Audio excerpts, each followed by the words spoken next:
Good morning, everybody. Today on Spotlight, a look at how the philanthropic side of a major Michigan corporation is focused on enhancing equity and opportunity for some leading nonprofit organizations in Metro Detroit. Lynette Dowler, president of the DTE Energy Foundation, will join me for a conversation I had with her just the other day. And Jason McGuire, CEO of ABC PE, which stands for Professional Enterprises, will be here to talk about one of America's few black-owned marinas and the dream of the late Detroit car dealer, Porterfield Wilson. We'll do all that as we wind down Black History Month celebration. It's Sunday, February the 27th. I'm Chuck Stokes, and this is Spotlight.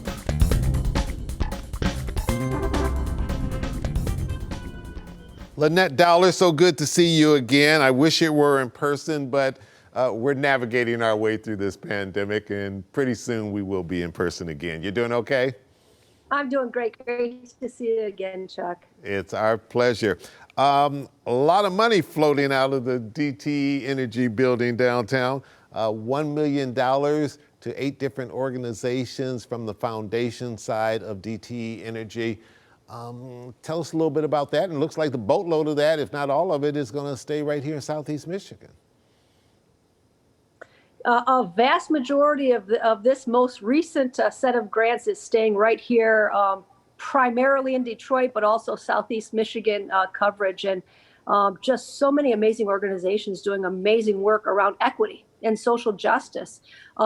From organizations like LaSed in Southwest that does incredible work with our young people and our seniors, to a really amazing program with the Chamber that's really looking at data-driven analysis that's fed by the community around where we are today and will help inform us on where we go in the future. So just many organizations doing incredible work.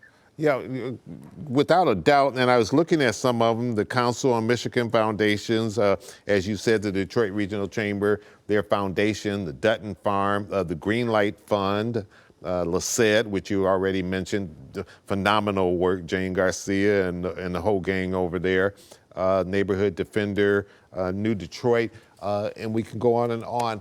Some big names that we recognize right off the bat, with some of them smaller organizations that are real grassroots and are very much a part of our neighborhoods. Yeah, absolutely. You know, the fabrics of our community are big and small, right? Big corporations, small businesses, big nonprofits and small nonprofits. And oftentimes it's the smaller nonprofits that are really deep in the community, and they're the nonprofits that our community really trusts and engages with. And so we really serve the entire state of Michigan, but it's really, I think, knowing who the great performers are and having great partners in the nonprofit community that really makes important lift all across the community here in Michigan. Sure. Ms. Dowler, you get a lot of ask in the position that you're in, and I know you can't say yes to everybody, but as you sit down with your team and figure out what's our strategy, what's going to be our focus for this year, you've made some shifts here in terms of what you've been doing before and what you're going to focus on for 2022 and I guess a little bit beyond. Yeah, you know, we've really, for 2022, we're going to go a bit deeper in a few areas.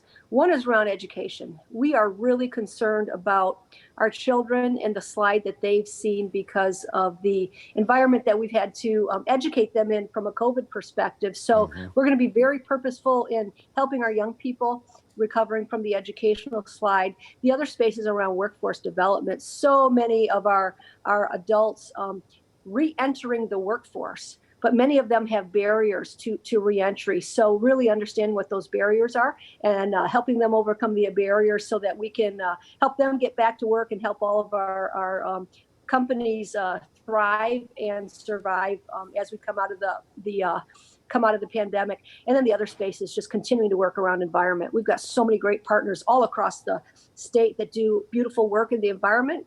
So that'll also be an absolute focus for us. And this seems to tie very much directly into a conversation I had just a couple of weeks ago with the president of the Business Leaders for Michigan and the new report that they recently put out talking about the progress that we've made as a state, and particularly the progress we've made in terms of education, but we're still striving to become one of those top 10 education states, and workforce development was a key part of their report as well. So it appears as though you're all in sync. Yeah, absolutely. And I think we are really in a space with the American Rescue dollars coming into our state, and the prudency and transparency that we have to make a difference in the education system, particularly DPSCD, they're going to be doing just incredible, amazing things for our students, and the ability for our staff and faculty to be even more successful than we've been in the past. So I think we've got a lot of just beautiful things running in the right direction, and we're hoping to help the state capitalize on all of that. Sure. Okay, we need to take a quick little pause for the cause. When we come back, I want to drill down a little bit more with you on this word that we're hearing a lot, 3 words: equity, diversity, and inclusion, and how that ties into social justice. We'll be right back. Stay with us.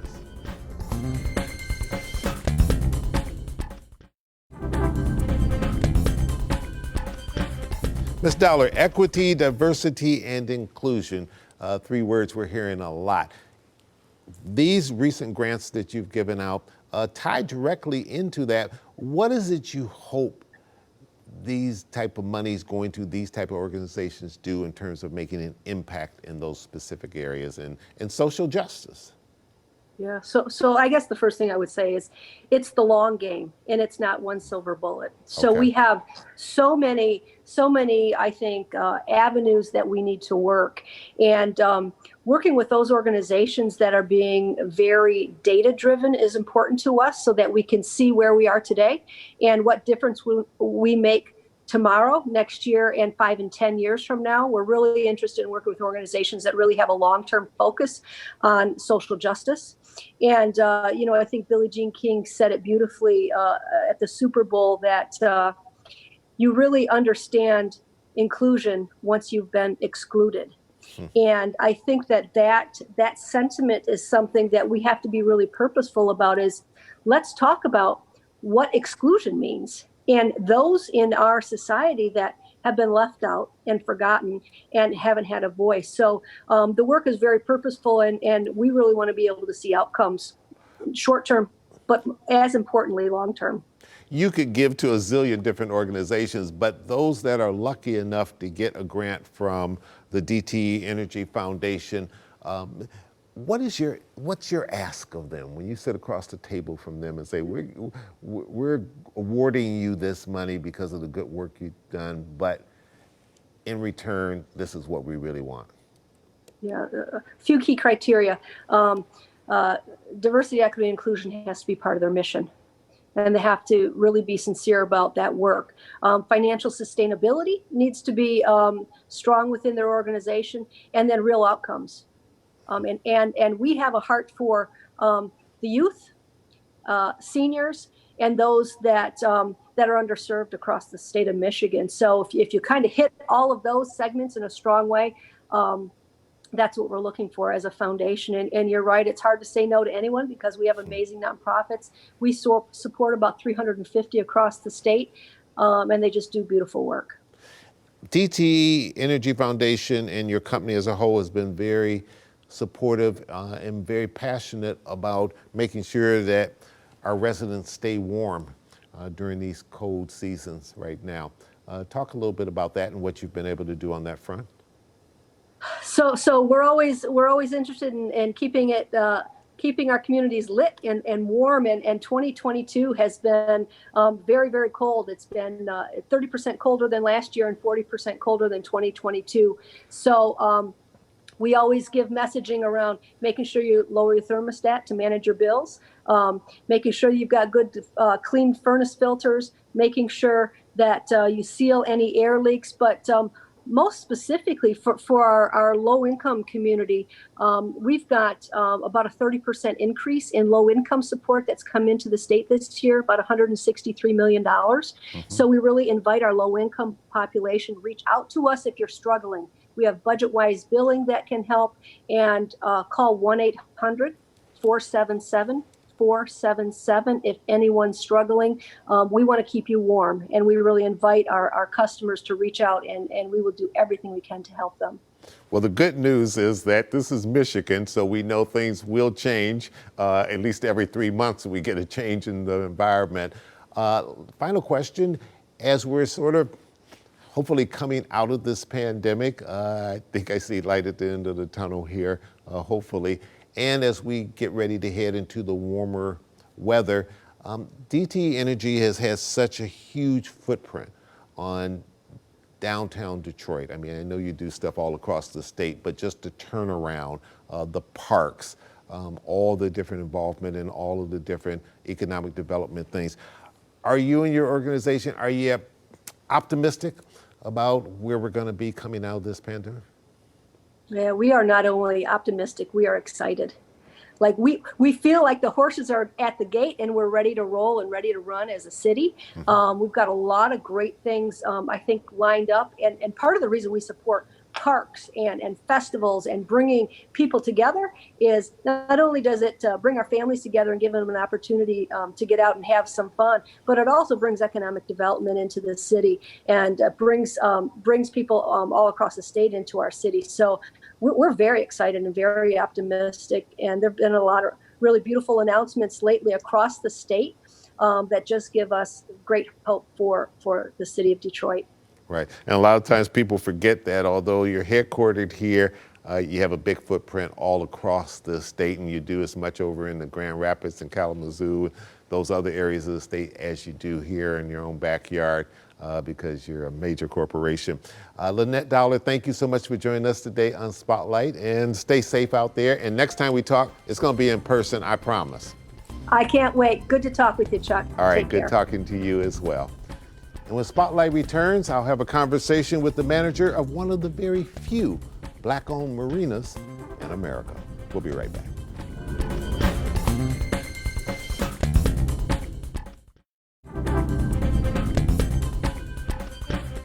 Jason McGuire, thanks for joining us today on Spotlight. You're doing okay? Yes, I am. Thank you. Very good. Let me take you back. We old timers remember a man named Porterfield Wilson. Extraordinary car dealer, died way too soon at the age of 55. But in addition to selling a boatload of cars, he loved boating, and he had this vision of establishing a Black community along the Detroit River that embraced the boating life. Will that dream ever be fully realized, or has that train left the station never to return? I believe it will be realized.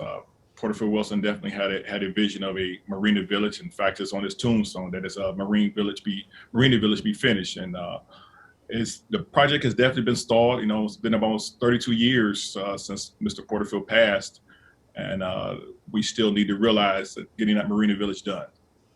How challenging is that when statistics I'm reading say that older people who own boats are now selling their boats, and the younger community aren't necessarily embracing the boating life? True or false? True in part. The younger community actually is embracing the boating community. It's just the business model has changed. People aren't buying boats anymore. You know, there's the business model for boating has changed, but Michigan has the third largest amount of registered boats in the country. So it is actually booming here in Michigan. In fact, right now we have a waiting list here at Riverside Marina of 128 plus people. And some of my neighbors that also have marinas, they have waiting lists as well. Mm-hmm. So there's a demand for it. It's just that the type of demand has changed from buying boats as much as our people are using boats in a different way now. Sure, the business model has changed. Briefly, what states are ahead of us in terms of boating? California's number one, and Florida's number two. Okay, very good. All right, well, that's a nice dubious distinction that we're number three because we have a whole lot of lakes and waterways around here. Let's paint the picture. The marina that's named after Irma Henderson, who was the late Irma Henderson, former president of the Detroit City Council and one who had a great relationship with Coleman Young, even though they battled back and forth from time to time, respectively, is named after her. That's owned by the city, correct? and it's down on Yes. the Detroit River, more on the east side? Yes, yes. That property and park is owned by the city of Detroit. It's named after Irma Henderson. That marina is currently closed. It's in the second year of actually being closed, which has actually increased demand for slips, because that marina has 244 slips that are not open for business right now. Is it closed because of the pandemic or closed just because of other reasons? It's closed because of other reasons. There's some infrastructure problems there that need to be remedied. We had a seawall that collapsed, and some other infrastructure problems that need to be remedied before that place can be safely opened back up. What is it you need to make sure that that marina can open back up again? And that's number one, obviously. And then you got to get on to that vision that we talked about a little while ago that Porterfield Wilson had. Well, currently the city is going after some grants to open Irma Henderson back up. There are definitely some grants that are coming from the state. In fact, Senator Peters just got a bill passed, and Debbie Stabenow, the infrastructure bill that's bringing $1 billion here to Michigan to do infrastructure work, and hopefully some of that will definitely trickle down to Detroit, so we can get this Irma Henderson back up, and a couple other seawalls that need to be repaired up and down the Detroit River taken care of as well. Your arrangement with the city, I guess, would be similar to the same arrangement that Shaida Musi and her company has with the Aretha? Yes, where the city, yes, absolutely, where the city owns the property, and as she does, owns a company that actually runs the business on the property. Yes. Mm-hmm. Real quick question before we go to the break. You have a relatively new Detroit City Council and a young Detroit City Council. These are people who probably weren't even born when Porterfield Wilson was around and Coleman Young. And if they were probably too young to interact or really remember them the way we old timers do. Do you have a hard time getting them to understand the historical value of what you got down there on the river and how few African Americans have property like that? And I was able to meet a lot of the new city council, and I was able to sit down with them and explain it to them. And they were definitely very interested in knowing the history and what was going on and why things are the way that they are, and how we could definitely improve those things. And this new city council is definitely eager to help in getting that done. All right, we need to take a quick little break. We'll come right back with some more questions right after this.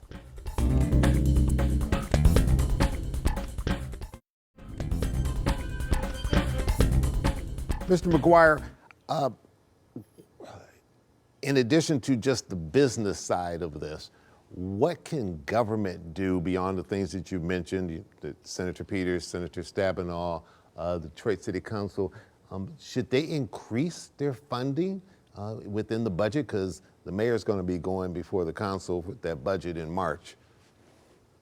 I will definitely leave that to them, how they're going to handle that budget. But I will say that it is a great opportunity that we have here on the Detroit River. Detroit has 9 miles of waterfront, and the marina business is a multi-billion-dollar industry. And having access to the water creates the vehicle of opportunity. And we should be using that vehicle a lot more than what we have been in the past. And with what happened with COVID back in 2020, boating exploded because it was the only thing people were really allowed to do. That's what the governor allowed, and outdoors. And I mean, and people have become addicted. So there's a lot of opportunity for the city to capitalize on this. Sure. I've seen a lot on Facebook of some of the different celebrations and social events that you have down in that area that I think a lot of people don't even realize because it sits back off of Woodward, and you just can't see all that stuff going on when you're just driving up and down Woodward. But obviously a lot going on. In terms of that overall vision that Porterfield Wilson once had, is there somewhere else in the country that African Americans are doing that we can compare it to? I mean, he talked about 2 towers where people would be living down there. No, there's absolutely nothing like his vision in the United States. There are 2 other marinas that have ran by predominantly African Americans, seafarers in Maryland, and their inner city yacht club in Cleveland. Both of those places were actually done by the government because there weren't opportunities for African Americans to have a place to boat. So both of those places were actually, in fact, the one in Maryland was commissioned by President Roosevelt. His wife got involved so that African Americans would have a boating community there. And because of Coleman Young and Porterfield Wilson, that's why we have one here in Detroit. And Detroit had the largest amount of Black boaters in the country, community of Black boaters in the country. How did you get into boating? It's funny, you know, when I go to my classes, I'm a certified Marine manager. And when I go to the classes, I get those questions all the time. How did you get into boating? You know, I got into boating when I was about 18 years old. By trade, I was ASC master mechanic, and I had a boat that was broke down, and I put the boat back together, and I've been addicted ever since. Yeah. I think I heard you say somewhere in the interview, what's the definition of boat in the boating circuit? Yeah, so boaters notice that a boat is an acronym, BOAT, break out another 1,000, because anytime something breaks, it's another 1,000. It's an expensive hobby, without a doubt. There are probably people that are looking at this interview and saying, we're sitting here in February with snow on the ground. Why in the world are you all talking about boating right now? That's an outdoor sport. But the reality is major decisions are made now during the off season, correct? Yeah, absolutely. That period of break that we have for about 6 months is when people are actually start getting prepared. You know, in fact, in the boating world, we call our new year April 15th, because that's when the boating season starts. So we're about 37 to 40 days away from that. So it's the time now. All right, very good. Well, we appreciate you joining us on Spotlight. Best of luck with your vision and with Porterfield's dream. And would you stay in touch with us and bring us up to date on how things are going in terms of the funding and structure and all the different infrastructure, renovation, and repairs you need to make? All right, thank you so much. Thank you. Well, that's it for today. My thanks to Lynette Dowler and Jason McGuire. And finally today, our condolences to the family and friends of Roy Levy Williams, who passed away last week at the age of 83. He was a former executive assistant to former Governor Bill Milliken, past president of the Detroit Urban League, and an executive at the old Chrysler Corporation. He was an outstanding public servant. We'll be back next week. I'm Chuck Stokes. It's the spirit of wanting to help others and wanting to make the world a better place that's important, I think.